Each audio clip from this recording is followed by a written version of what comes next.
Kalabaw. Ako rin.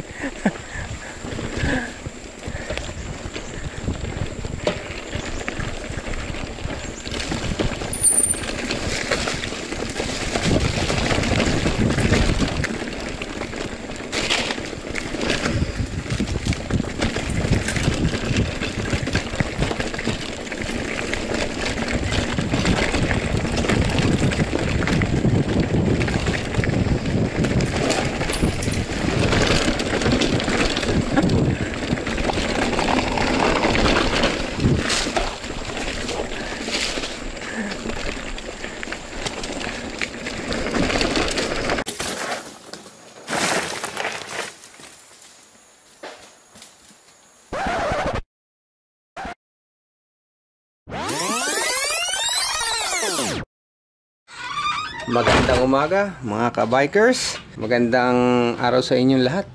Ang ganda po ang ating rota ngayon. Special. At lalong special dahil dun sa ating kasama. Dahil kakasama natin ngayon si Leonard Rondina. Tila isang fairy godfather ang papel na ginampanan ni Coach Melvin sa buhay ni Leonard. Nung pagpunta ko rin, inabutan ko si Leonard. Sabi, Coach, ito po yung batang marunong lumangoy dito at nagtatriathlon. Nung nakita ko siya, nakita ko lumangoy, tapos kinikwento siya yung nananalo doon sa fun run. Tiningnan ko kung ultimo sapatos niya, tinulungan ko kasi nagra-run siya talaga doon sa shoes na hindi mo na matawag na sapatos. Kaya nga sabi ko, doon lang makikita mo yung motivation ng bata na mag-strive, na maging triathlete. Magandang umaga po mga kapadyak, mga ka-bikers. Ito po kami sa Tabon Falls. Kasama ko si Leonard Rondina. Kamusta Leonard? Sarap dito sa San Luis. Sa San Luis. Enjoy. Sobrang lamig ng tubig. Ito nyo, pwede pa magpa-slide dun. Ganda nung slide dun no? Ilan na ba mga achievement mo ngayon? Madami-dami na. Marami-rami naman na pong achievement na nakuha. Ano yung pinakahuli mo? Yung sa Malaysia po. Yung first ka doon, no? Eh, kasya pa ba yung mga, kasya pa yung mga medal mo sa lalagyanan? Kasi naman po. Medal, trophy. Tapos, balita ko, meron ka nang nakilalang special someone doon, Ako'y binabala, natagpuan ko na ang hinahanap ko talaga siya. Ano mga plano-plano sa buhay? Plano ko po sa buhay, kapag tapos ko po muna yung mga kapatid ko ng pag-aaral. Ilan pa ba yun? Bali, 4 po sila eh. Ayaw ko po tumulat sila sa akin na walang pinag-aaralan.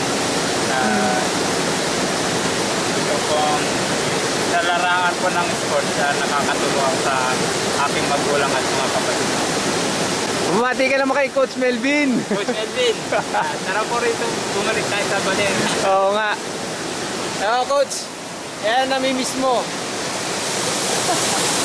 Panay ka kasi absent. Alam nyo, mga kapadyak, ito si Leonard, pupunta sa shop ko dati palagi. Panay sira ang bike. Malakas talaga siya.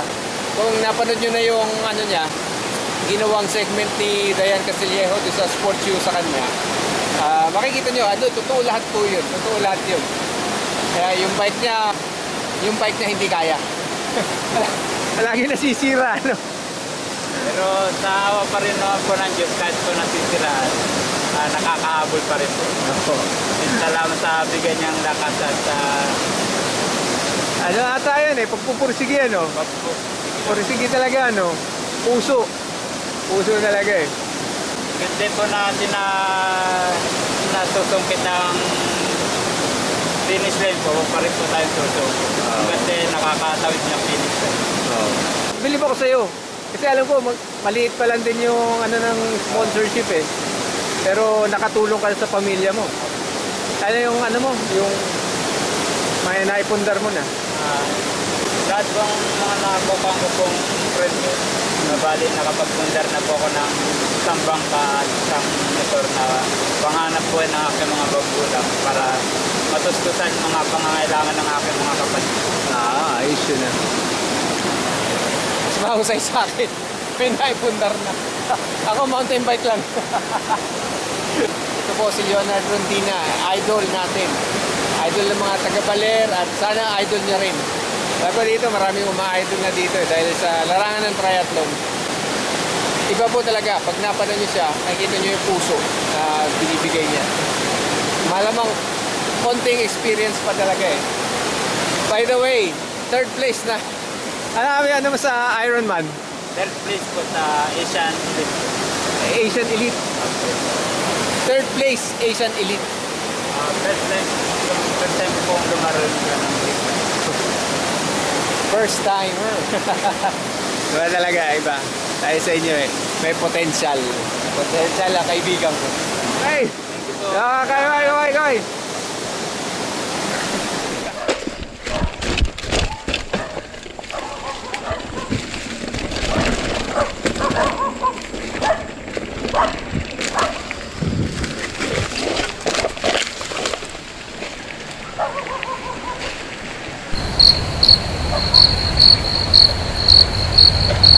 Huy!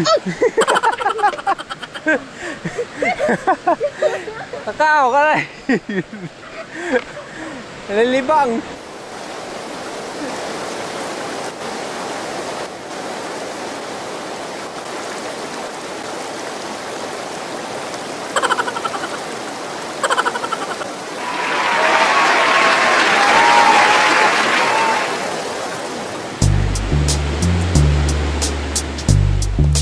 Habang pumapadyak kami ni Onay pa uwi, na-amazed ako sa klase ng buhay na meron na siya ngayon.